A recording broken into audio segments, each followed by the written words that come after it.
Well, hello, everyone, and welcome to His Love is Power. I'm your host, Ken Porter, and who you see there is our co-host, Tim Eliasen. And Tim, you and I are amazing friends. Hey, KP, and happy Thanksgiving. Happy Thanksgiving. I'm already getting emotional. And we're huggers and criers, and we don't apologize for either one. Nope, exactly. And so you and I have had an amazing relationship, still have an amazing relationship. And we were neighbors for a number of years. And now you live in Wisconsin, and I'm here in Western Washington. And we've gone back and forth and seen each other and stayed with each other. And it's been awesome. So I'm very grateful for who you are, you and Kathy and your family. Just love you guys immensely. I appreciate that, Ken. And right back at you. And yeah, absolutely great to be here with you and support this mission that you're on and doing this call to arms for brothers to be connected together. And I think our friendship is a pretty good example of that. So good to be here with you, Ken. Huge testimony to that. Huge. And so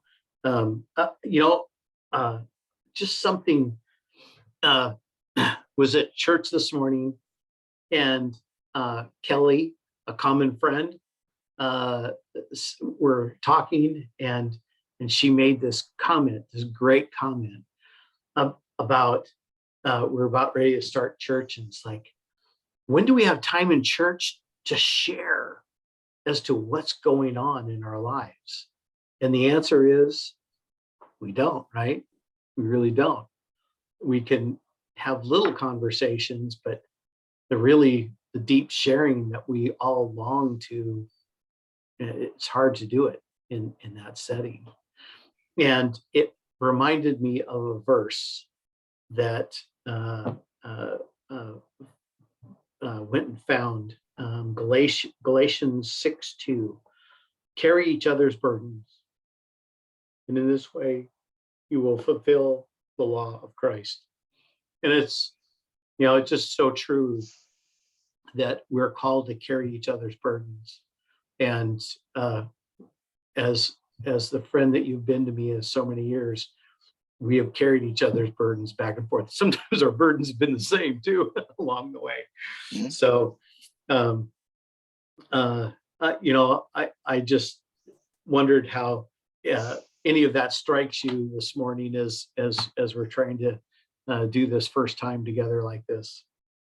Yeah, it feels like we each keep a pail and a shovel and some length of rope in our trucks, and whenever you get the call, we're there and diving in on whatever it takes. We've moved each other out of houses. We've helped each other's kids. We've made long trips. I remember a road trip flying halfway across the country and helping another friend move to Washington. And it was an all night, all weekend drive. And it's that kind of commitment that I'll do whatever you ask. And it's there. I don't have many friends like that, Ken. So it speaks volumes, exactly. And rooted in that verse from Galatians.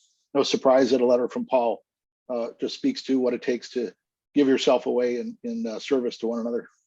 Exactly. Well, thank you for joining today. You and I are going to do a number of these. We've already talked about. So this is kind of step one in that process. And so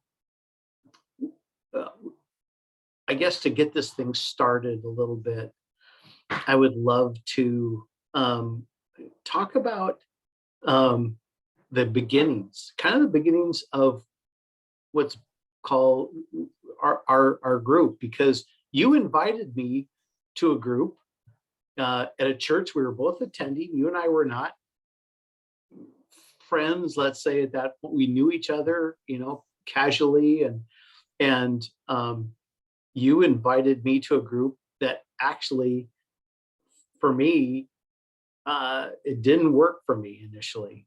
There was something lacking for me to engage. Uh, but you were persistent and actually got me to re-engage. And 15 years later, you know, still engaged.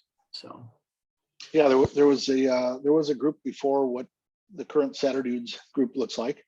And maybe that story really is rooted in my family's own move from Wisconsin to Western Washington some 13 years ago. And there was certainly a job change in that for me.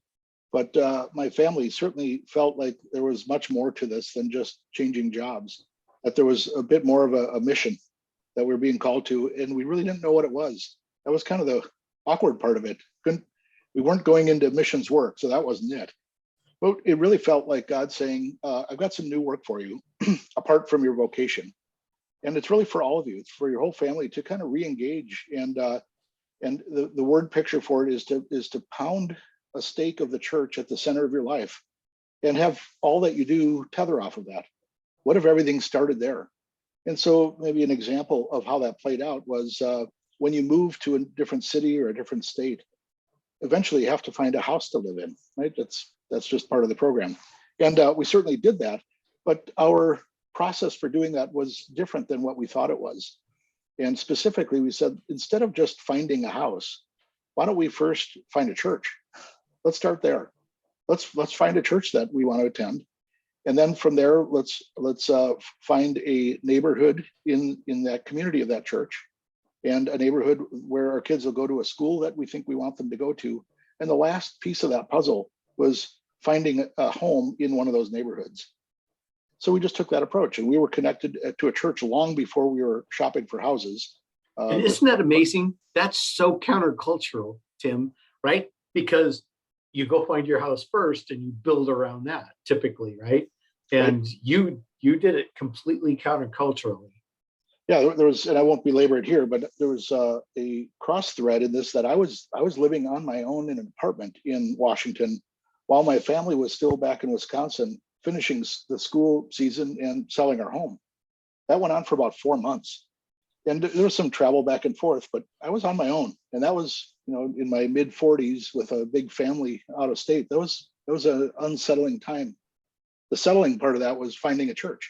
So I was able to go to this church that we had found in Gig Harbor, and I went there every weekend. I drove nearly an hour each week to go to that church and attend service and start to engage, so that when my family moved, we already have a church home, right? And we had a neighborhood, and we knew where our kids would go to school, and eventually, sure, we found a home, and it worked out great. So I say all of that as a backdrop to finding a group of guys as well. So in Wisconsin, I was used to a Saturday morning men's group. That was my time slot. It worked for me. I had some great connections. So my natural gravitation at this new church in Gig Harbor was to find a Saturday morning guys group. And there wasn't one until that first fall that we were there. There was a new guys group starting. There we go. That fits perfectly for me. But it looked very different than what I was used to. But in this new patch of life where we live, where we know no one, we have no family, we didn't know anybody, it's all new. We agreed as a family, we're going to have to kind of get out of our shell. We're going to have to go meet people and forge new relationships wherever we go. Otherwise, you will be holed up by yourself. So I jumped in at the opportunity to join this kind of men's group, and I offered to cook some breakfast for the guys, and I think that hadn't been done before. It was kind of a natural part of my men's group experience. And however, the men's group experience in that really wasn't what I was used to. And it quickly became some guys who didn't know each other, huddled around a table, cracking open a book of scripture, and trying to forge through that together. And it was difficult, admittedly, really difficult, because I didn't know anybody there. We didn't have a relationship. So there was nothing to talk about apart from that study of that verse. And when we were done, we'd fold up books and go home and kind of shrug shoulders and say, well, see you next week. But there really wasn't a connection there. And I think that's maybe where I invited you in, Ken, as I got to know you as a neighbor, and we knew each other through some mutual connections at our new church. Well, I think actually the first time we met, I just thought of this. I had forgotten about this. Candy and I did a welcome to the family thing. And you and Kathy were part of that. That's right. And I think you were our that's host. how we got. That's Yeah, how we met. hosted Yeah. that. Yep. Yeah. Yeah. So I knew of you, but so I invited you to this men's group that I was part of, and I probably didn't appreciate the full measure of how it wasn't working for you at the time. We didn't really know each other or talk a lot, but maybe you call it persistence. I think the group actually changed a bit, and when what I found over some time is somebody eventually had the courage, maybe to, after closing the book and we're about to leave, just to ask a question about, hey, Bill, you mentioned this, and I'm curious to hear more about that. And it really was the tip of the iceberg for Bill to share some pain and some wound or some stuff he was struggling with. And he admitted he really didn't have an outlet safely to share that. And he was testing the water among this group of guys he sees every week but doesn't really know. And very quickly it mushroomed, it snowballed. And lo and behold, everybody had something to share. Everybody had something they were struggling with: work, neighbor, family, kids, health, addictions, whatever it was. And it was a floodgate that quickly started to take over time. And I think not long after that, we simply began a time of connection, more so than a time of deep study. Yeah, and exactly. I want to be careful here, because at a church men's Bible study, there's certainly relevance to cracking open the Word and diving in deep. Absolutely. I'm not at all discounting that, just to be clear. But as you pointed out, there, in corporate worship, there's no time there to make personal connections, and lean into one another's story. But on Saturday mornings there was, but we weren't doing it until Bill. I'm just picking a name out of the pile, Yeah. but until Bill had the courage to do it, and it changed the whole nature of the group. And I think that's where I probably invited you back in, Ken, and said this is a different thing. And I remember going to the first couple ones, and for whatever reason, it just didn't resonate with me. And so I quit going, and then you invited me again. Now we were in a different room. It was actually, by that time, it was a very short period of time, but the group had changed quite a bit. And I remember us having our little notebooks, and we're going through stuff, and just like you said, somehow we got off track. We got off topic, and it was like, hey, how's things going with that?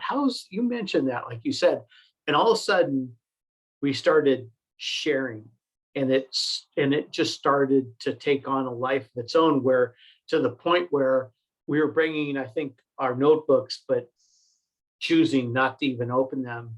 And it's like, okay, let's talk. What is going on? And it just started a whole new thing for this group of guys that were sitting. And initially, I think there was 6, 7 of us, I think, somewhere around there, right? And all of a sudden, we were talking about what was going on in our hearts. We were talking about what we were experiencing. We were willing to, and by then we developed a sense of trust. There was some trust there, maybe not deep trust yet, but it's like, okay, I can wade into this water a little bit and know that these guys aren't going to shred me about what I'm going to say. Maybe I can just add a little bit to that. Again, in the context of having just moved from Wisconsin to Washington, I knew nobody, and part of that indeed was a job change for me. But what I got caught off guard a bit by, and I don't think most people in the rest of the country realize how bad the traffic is in the Seattle area. And we lived, Ken still lives in, and I lived in this beautiful little community on Puget Sound called Gig Harbor. It's outside of Tacoma. But I didn't work there. I worked very near SeaTac Airport. And if you look on a map, as I did, well, it's 29 miles up. How bad can that be? Yeah, try it.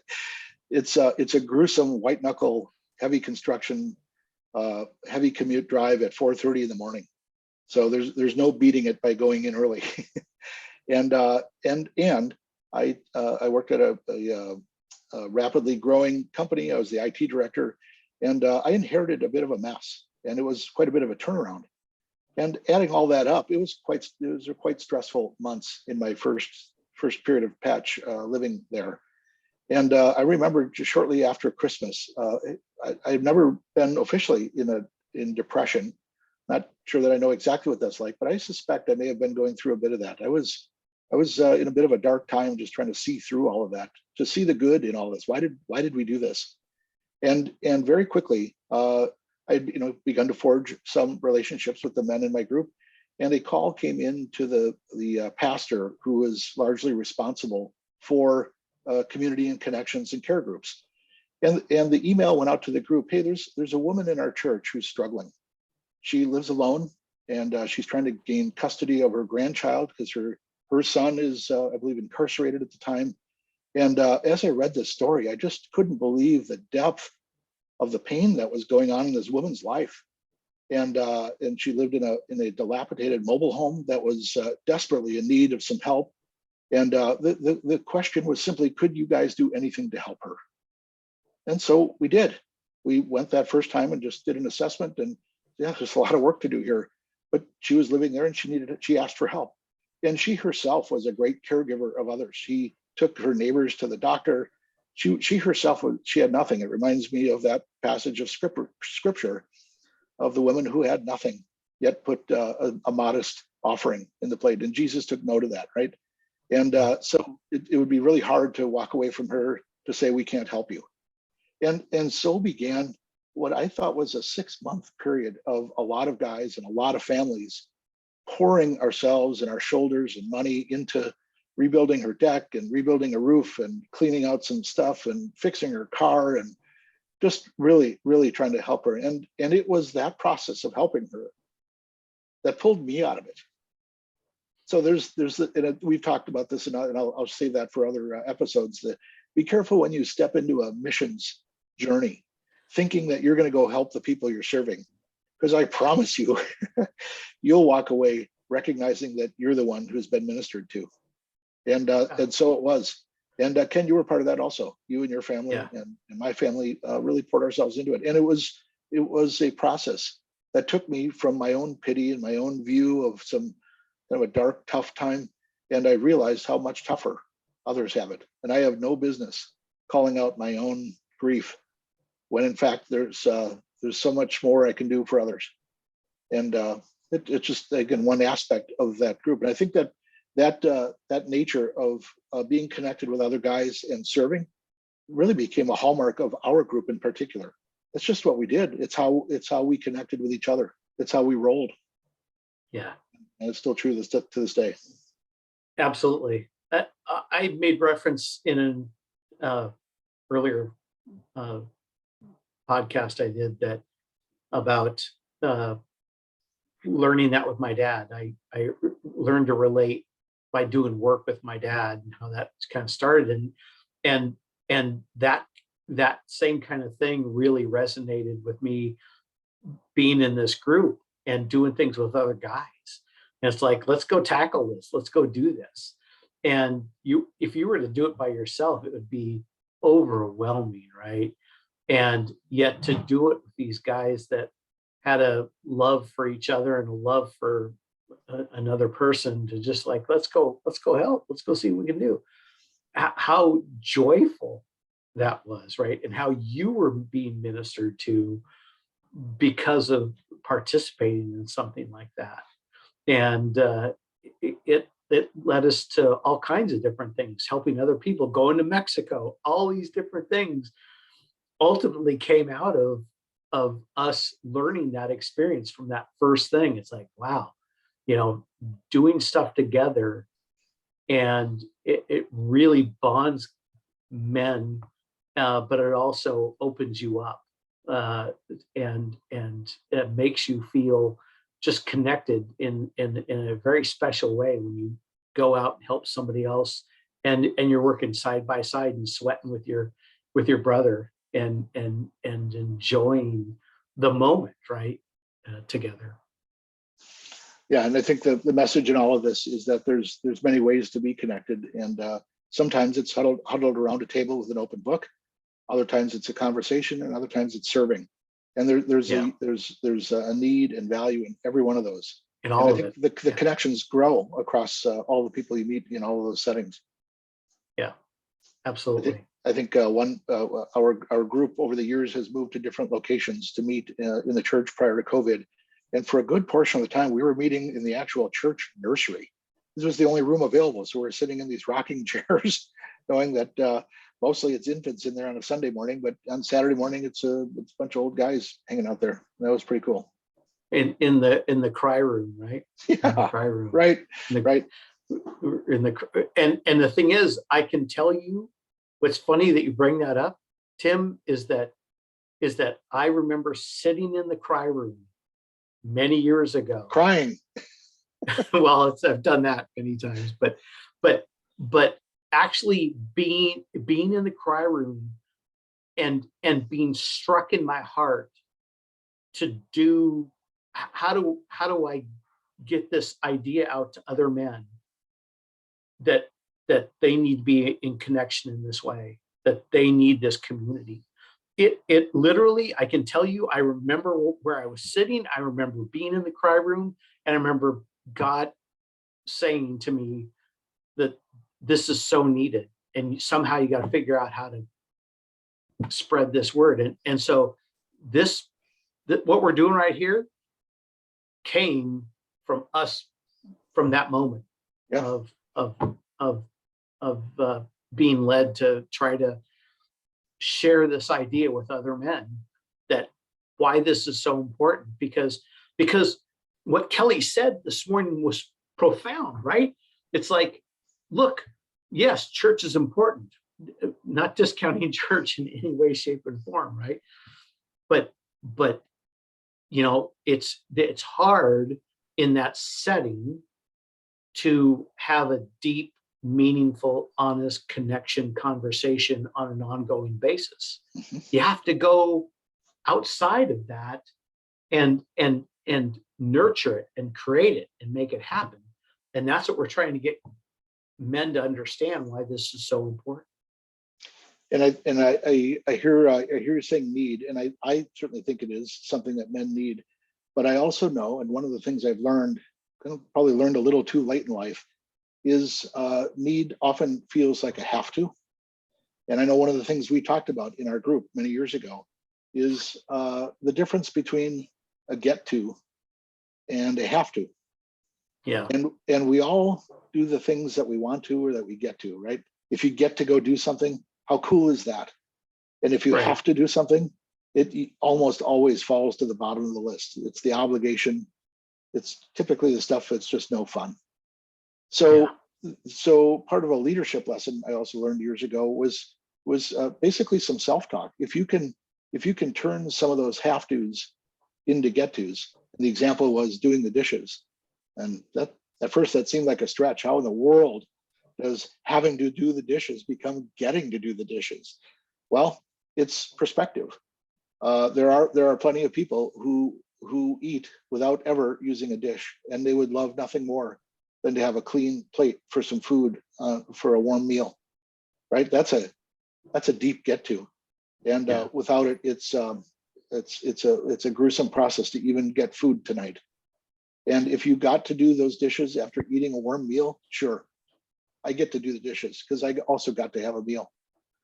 And if you can, I think part of it, I think, and this is especially true for guys, when you say get together and forge relationships in a Christian community, there's a lot of guys who would say, well, it's an obligation or a have to, and I'm busy.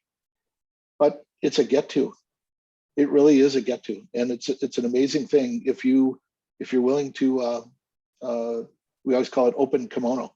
If you're willing to go and be vulnerable and share your story and learn and grow and help, it's an amazing process that takes place in yourself about how you see yourself and others, and it's just a transformation that takes place. And when I hear need or have to, I think most people won't do those things they need to or have to. yeah, It's the get tos and the want tos that we do. it's use the word transformation. I mean, you will be transformed through this process, and can't think of living life any other way now without having this band of brothers in my life. What did Paul say in his letter? Be transformed by the renewing of your mind. Change your mind. Change how you look Yep. at this stuff. It's on the inside. Yep. It starts there. Romans 12:2. Yep, exactly. Yeah. Yep. Well, Tim, this has been awesome. We're going to continue on with this because there's a lot of things that I think are important that we need to share. And I appreciate you. And we get to share. We get to share. We get to do this. We get to try to share this message, and hopefully it's resonating with everybody out there. So lots more to come. There's a bunch of deep stories that ooze out of this time that we got together. There's some great stories. So just thank you, Tim, so much for being a part of this today. We're going to continue on with this, and just want to share with everyone, like I've said before, that if there's anything that resonates with you or doesn't resonate with you, or you want to learn about or hear about, ask me, ask Tim, and put comments in the YouTube channel. Just really appreciate any feedback. We'll take any and all feedback. And you know what? Hit the like button, hit the subscribe button, and so that you can kind of hear this as we go on. We're going to try to do this once a week. We're going to try to keep this content rolling once a week is the goal. And so far, 3 weeks into it, been able to do that. So this has been great being here, Ken. It's kind of like we're in different states, and this is how we keep in touch anyway. So this is just yet another fireside chat. Exactly. Yeah. So anything that's anything else, Tim, that's on your mind before we sign off? There's a lot, as I said, there's a lot of stories that have oozed out of our time together. So I'll look forward to spending more of these sessions to share those, really with the goal of drawing men together. I think I'm really attracted to this overarching theme that you've cast for this, Ken. That is, there's just a special thing that happens when guys who believe the same thing pour themselves into each other's lives. And I've been a great benefactor of having done this for a decade in Gig Harbor, and now almost 2 years back in Wisconsin. And I don't feel any less connected here than I did there. We stay close to each other's lives, and we have a great group that is intentional about being connected, and it's a great thing. Absolutely, I agree. More to come. Yeah, absolutely. Feel free to email me at ken@hisloveispower.com.